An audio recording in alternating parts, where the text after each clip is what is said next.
सुतांजलि वर्ष 5 अंक 8 मार्च 2022। संवाद की सबसे बड़ी समस्या यह है कि हम समझने के लिए नहीं सुनते, हम उत्तर देने के लिए सुनते हैं। दिखे तब विश्वास हो, नहीं विश्वास हो तब दिखे। मैंने पढ़ा। थोड़ा सा समय निकालकर आप अपने जीवन की कुछ घटनाओं को याद करें। क्या कभी ऐसा हुआ कि फ्लाइट पकड़ने के लिए सुबह 4 बजे उठना था, या सोचते सोचते सो गए और जब नींद खुली तो 4 ही बजे थे? किसी को याद किया और उसी समय उसका फोन आ गया। किसी पुस्तक को ढूंढ रहे थे और अचानक वही पुस्तक किसी दोस्त के मेज पर या किताब की दुकान पर या पुस्तकालय में दिख गई। मन में कोई विचार चल रहा था और अचानक उसी के बारे में सुनने या पढ़ने को मिला। कमोबेश संसार के हर व्यक्ति के जीवन में ऐसी घटनाएं घटी हैं। हमने देखा है, एक बच्चा चल रहा है, उसके पीछे पीछे गाड़ी चल रही है। एक रस्सी गाड़ी से बंधी है और उस रस्सी का दूसरा सिरा उस बच्चे के हाथ में है। यहाँ हम साफ तौर पर उस गाड़ी और बच्चे के बीच रस्सी के संबंध को देख रहे हैं और इस घटना पर पूरा यकीन कर रहे हैं। देखा और विश्वास हुआ। दीवार पर लगी हुई स्विच को हम दबाते हैं और छत पर लगी बत्ती जल उठती है। उस स्विच और बत्ती के बीच हम कोई संबंध नहीं देख रहे हैं, फिर भी हमें यह विश्वास है उस स्विच से लेकर बत्ती तक तार गया हुआ है। हमें नहीं दिखा, लेकिन फिर भी विश्वास हुआ। आज उस बच्चे के हाथ में कोई रस्सी नहीं है, बल्कि एक रिमोट है और उससे दूर एक गाड़ी उसके इशारों पर आगे पीछे हो रही है, बाएं दाएं मुड़ रही है। उस रिमोट और गाड़ी के मध्य कोई संबंध हमें नहीं दिख रहा, लेकिन हम यह विश्वास करते हैं कि कहीं कुछ है जो इन दोनों के बीच कोई संबंध बना रहा है। यह क्यों और कैसे है, इसकी हमें जरा भी जानकारी नहीं है, लेकिन हम इस पर विश्वास करते हैं। अब तो इन दिनों रिमोट और गाड़ी के बीच की दूरी भी कुछ मीटर, किलोमीटर तक सीमित नहीं रह गई है, बल्कि हजारों ही नहीं, लाखों किलोमीटर दूरी पर भी बिना किसी संबंध के एक कहता है, दूसरा सुनता है। रेडियो एक भेजता है, दूसरे को मिलता है, वह देखता है। टीवी एक आज्ञा देता है, दूसरा उसके अनुसार कार्य करता है। अंतरिक्ष यान, हमें उनके बीच कोई संबंध नहीं दिखता, लेकिन हम विश्वास करते हैं। माँ और उसके बच्चे के बीच की दूरी है। एक दूसरे की आवाज नहीं सुन सकते, लेकिन माँ को बच्चे के रोने की आवाज सुन जाती है। बच्चे को भूख लगने से माँ के स्तनों में दूध आता है। कभी कभी कोई स्वतः कहीं कुछ कहता है और हम उसे साफ साफ सुन लेते हैं। हम दोनों के बीच कोई संबंध नहीं है, हमें कुछ भी दिखाई नहीं पड़ता, लेकिन हम यह जन्म से देखते सुनते आए हैं। इसलिए हमारे मन में कभी यह प्रश्न नहीं उठा कि दिखता नहीं, इसलिए मैं मानता नहीं।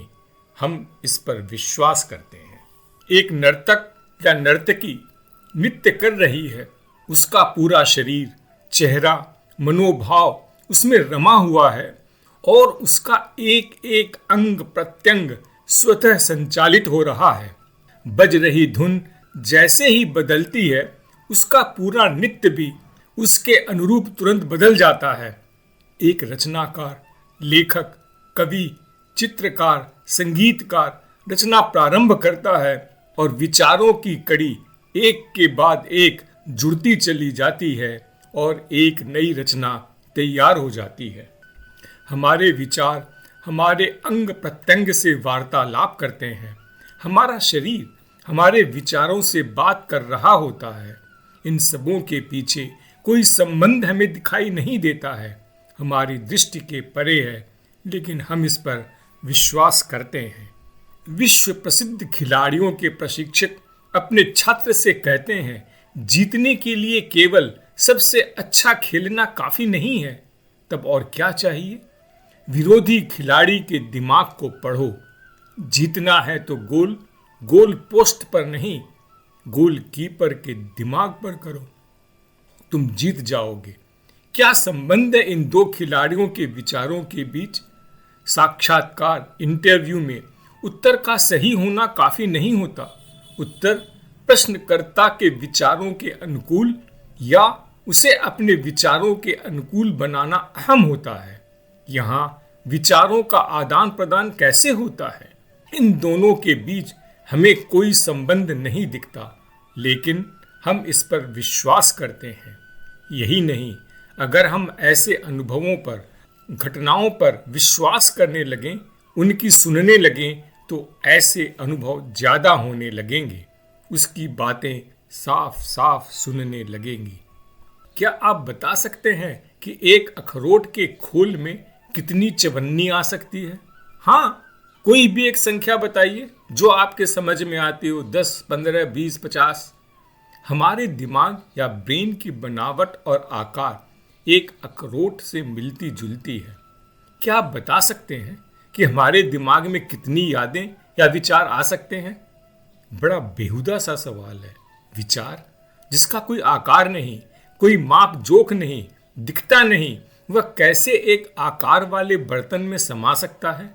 दिमाग तो एक आकार वाला हमारे शरीर का ही एक अंग है। और हमारी यादें क्या हैं? हमारे विचारों का ही एक रूप। तब ये निराकार यादें कहाँ रहती हैं? आप में से बहुत यही कहेंगे, हमारे दिमाग में। लेकिन दिमाग तो एक आकार वाला बर्तन या अंग ही है। फिर एक निराकार एक आकार में कैसे रह सकता है? तब हमारी ये यादें कहाँ रहती हैं, कहाँ से आती हैं और कहाँ जाती हैं? ठहरिए, इससे आगे और एक प्रश्न है। हम जन्म के पहले कहाँ थे और मृत्यु के बाद कहाँ जाएंगे? घबराइए मत, मैं न गीता की बात कर रहा हूँ, न अध्यात्म की तरफ मुड़ रहा हूँ। और एक प्रश्न करूँ, आप सब ने सपने देखे हैं। क्या आप बता सकते हैं सपनों में आपने जो भी देखा वे कहाँ से आए थे और कहाँ गए? अलग अलग सपनों में अलग अलग लोग अलग अलग भूमिका में भी दिखे। कुछ ऐसे लोग थे, उन्हें हमने पहचाना क्योंकि हमने उन्हें पहले देखा था, और कुछ ऐसे अनजान लोग भी दिखे जिन्हें हम नहीं पहचानते क्योंकि उन्हें पहले कभी नहीं देखा था। हो सकता है आने वाले समय में दिखें। तब हमारे ये निराकार विचार, यादें कहाँ रहती हैं, कहाँ से आती हैं और कहाँ जाती हैं? क्या हम इसकी कल्पना कर सकते हैं? जब तक हम एक आकार में हैं और एक आकार के बारे में ही सोचते हैं, हम इस निराकार के बारे में न सोच सकते हैं न समझ सकते हैं। इसके लिए यह आवश्यक है हम एक ऐसे विचारों में जाएं जहां न प्रारंभ है, न अंत है और न ही रुकने की जगह। हमें अपनी सोच बदलनी पड़ेगी, एक निराकार के स्वरूप की भांति विचार करना होगा। तब हम अपने इस निराकार स्वरूप को कोई भी नाम दे सकते हैं। अध्यात्म, चेतना, कॉन्शियसनेस या उच्च चेतना, आंतरिक ज्ञान, ज्ञानोदय, आलोक, चेतना का बदला स्वरूप या और कुछ। लेकिन सहजता के लिए हम उसे केवल अपने विचार ही मान लेते हैं। विचार हम सब जानते हैं, समझते हैं, परिचित हैं। हम अपने विचार ही हैं, विचार ही हम हैं। अपने जीवन का 75% हिस्सा हम अपने उन्हीं विचारों में व्यतीत करते हैं। एक निराकार को हम आकार नहीं दे सकते। कहीं न कहीं कुछ न कुछ छूट ही जाएगा, और अगर कुछ छूट गया तो अधूरा ही रह गया। हम लिखकर या बातों से मीठे, कड़वे, नमकीन, तीखे का स्वाद नहीं बता सकते। लाल, नीला, काला, पीला, हरा रंग नहीं समझा सकते। हमने देखा हमारी यादें, हमारे विचार हमारे दिमाग में नहीं रहती हैं।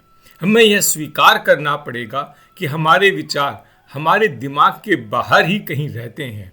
हमने यह भी देखा कि दिखने वाले तो आकारों, बच्चा और गाड़ी के बीच रस्सी का संबंध है। दिखने वाले आकारों, स्विच और बत्ती के बीच अदृश्य संबंध है। दो दिखने वाले आकारों गाड़ी और रिमोट कंट्रोलर के बीच अदृश्य संबंध है। दो जीवों के बीच आवाज के माध्यम से अदृश्य संबंध है। हमारे निराकार विचारों का हमारे शरीर से नर्तक खिलाड़ी अदृश्य संबंध है। हमारे निराकार विचारों का दूसरे आकार जीव से बच्चे का रोना, स्तन में दूध आना अदृश्य संबंध है। हमारे अपने निराकार विचारों का अपने खुद के निराकार विचारों से रचनाकार अदृश्य संबंध है। तब फिर मेरे निराकार विचारों का किसी अन्य जीव के निराकार विचारों के बीच अदृश्य संबंध क्यों नहीं हो सकता? मैं अपने विचारों से आपके विचारों से अदृश्य संबंध क्यों नहीं बना सकता? गुरुत्वाकर्षण शक्ति न्यूटन के पहले भी थी। सापेक्षता का सिद्धांत थ्योरी ऑफ रिलेटिविटी आइंस्टाइन के पहले भी था। उनके आविष्कार के बाद हम इन सिद्धांतों का प्रयोग निर्माण के लिए कर सके। मेरे और आपके विचारों का आपसी संबंध है, यह मान लें तो हम इसका प्रयोग जैविक कल्याण के लिए, अपने निर्माण के लिए कर सकते हैं। लेकिन हमें यह तभी दिखेगा जब हम इस पर विश्वास करेंगे। मेरा यह लेख मनोवैज्ञानिक डॉक्टर वायन डायर की पुस्तक you will see it when you believe it पर आधारित है। मुझे ऐसा लगता है डॉक्टर वायन वही कह रहे हैं जो उपनिषद कह रही है। एक बहुत बड़ा फर्क है। उपनिषद मूल पुस्तक टेक्स्ट बुक है और डॉक्टर की पुस्तक कुंजी की बुक है। एप्लीकेशन सिद्धांतों से ही निकल कर आता है। हमने सिद्धांतों को हे दृष्टि से देखा और समझदारों ने उन्हीं सिद्धांतों पर पूरे एप्लीकेशन तैयार कर लिए।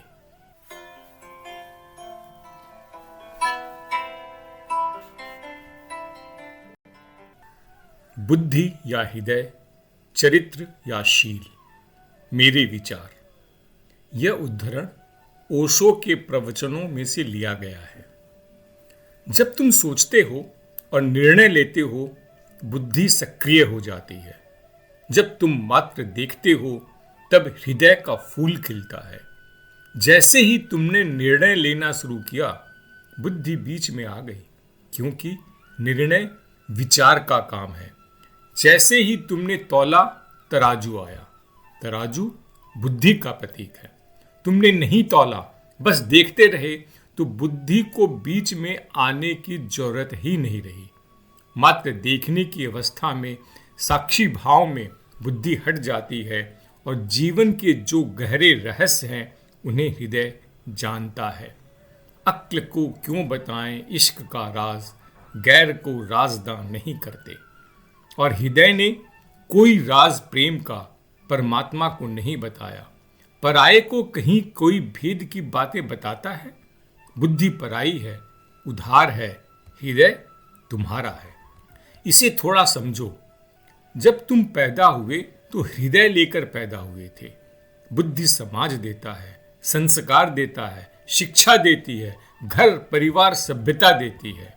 तो हिंदू के पास एक तरह की बुद्धि होती है, मुसलमान के पास दूसरी तरह की बुद्धि होती है, जैन के पास तीसरे तरह की बुद्धि होती है।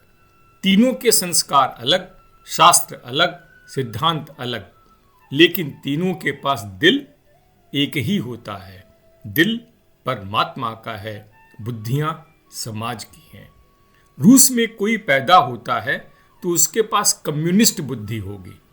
ईसाई घर में कोई पैदा होता है तो उसके पास ईसाई बुद्धि होगी।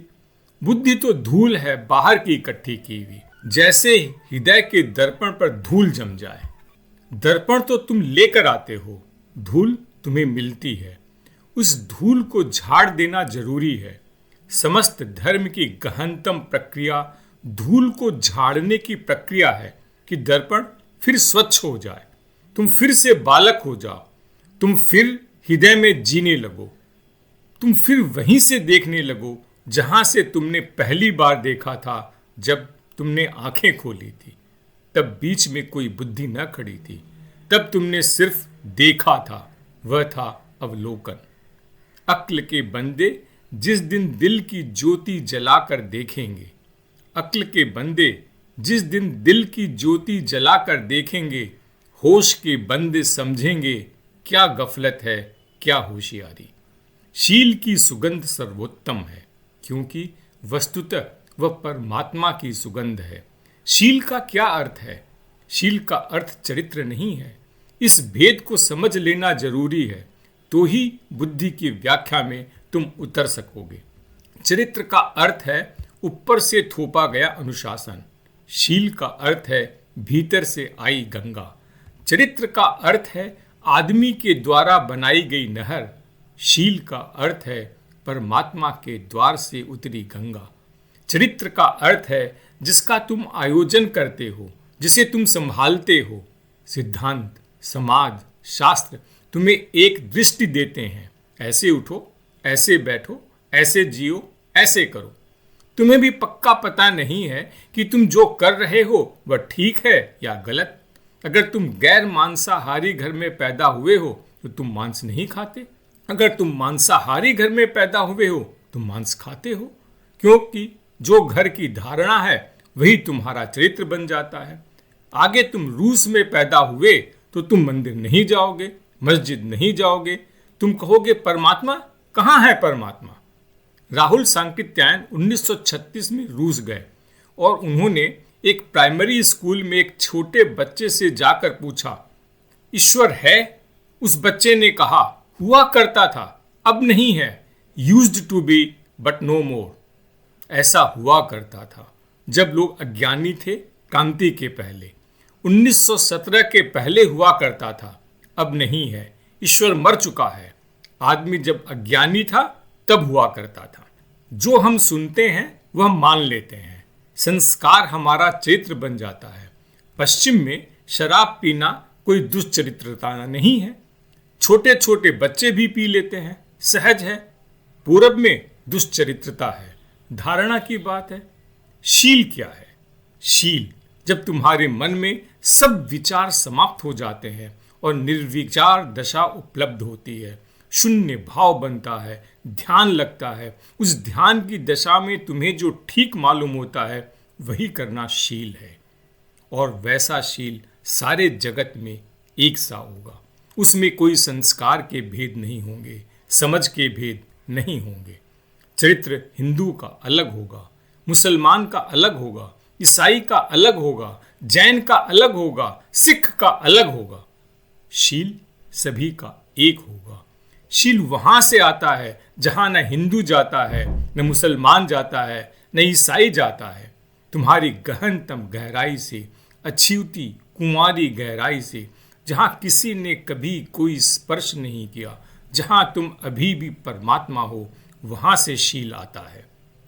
जैसे अगर तुम थोड़ी सी जमीन खोदो तो ऊपर ऊपर तो पानी मिलेगा, वह तो पास की सड़कों से बहती हुई नालियों का पानी होगा जो जमीन ने सोख लिया है। चरित्र चरित्र होगा वह। फिर तुम गहरा खोदो, इतना गहरा खोदो, इतना गहरा कुआं खोदो जहां तक नालियों का पानी नहीं जा सकता, तब तुम्हें जल स्रोत मिलेंगे, वे सागर के हैं। तब तुम्हें शुद्ध जल मिलेगा।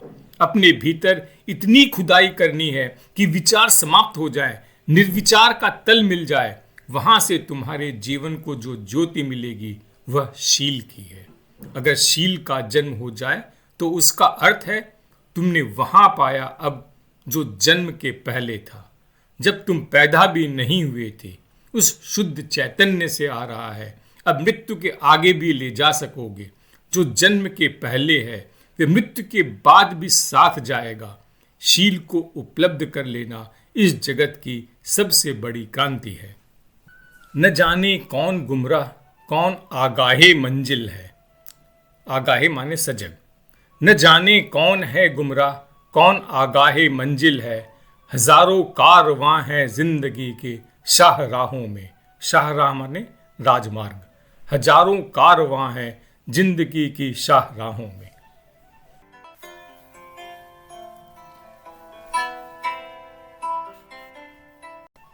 कारावास की कहानी श्री अरविंद की जुबानी।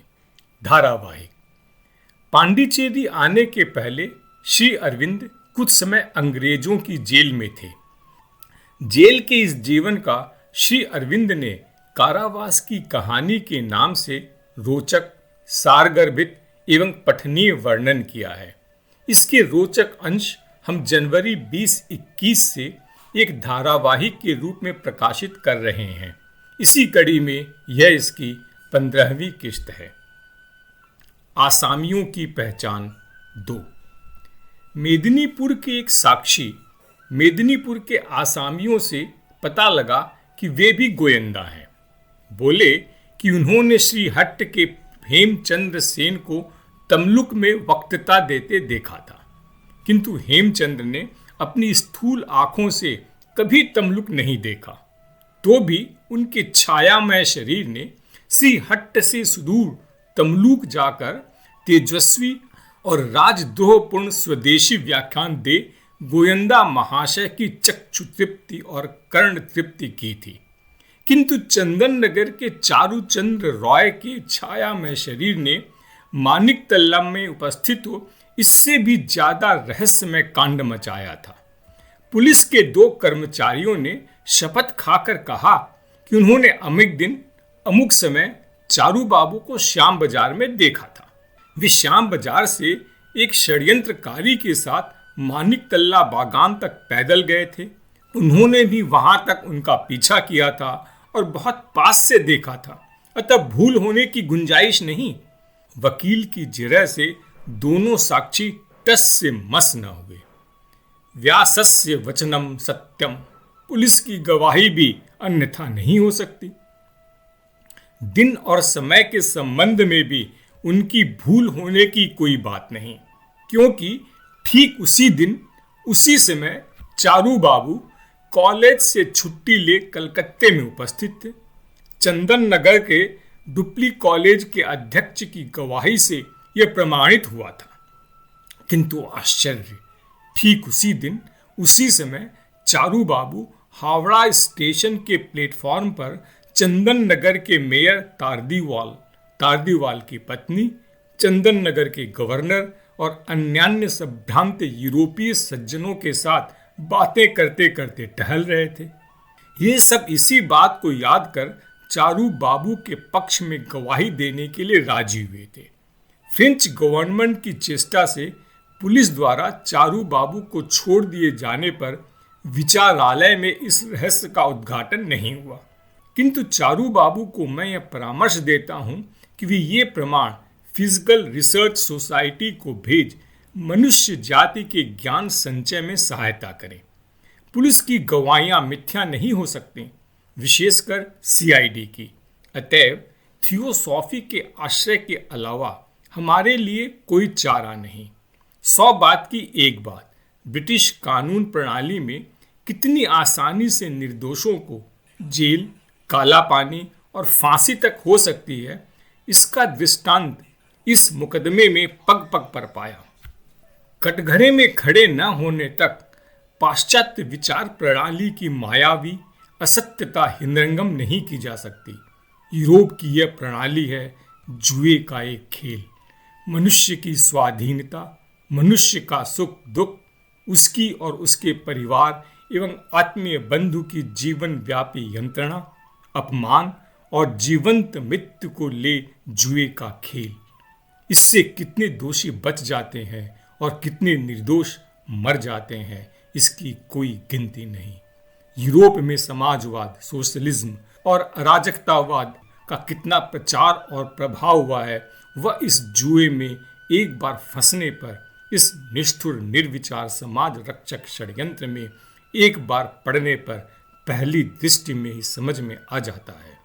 ऐसी अवस्था में यह कोई आश्चर्य की बात नहीं कि अनेक उदार चेता दयालु जन कहने लग गए हैं कि इस समाज को तोड़ दो, चूर मार कर दो। इतने पाप, इतने दुख, इतने निर्दोषों के तप्त निश्वास और हृदय के खून से यदि समाज की रक्षा करनी हो तो बेकार है वह रक्षा। क्रमशः आगे अगले अंक में।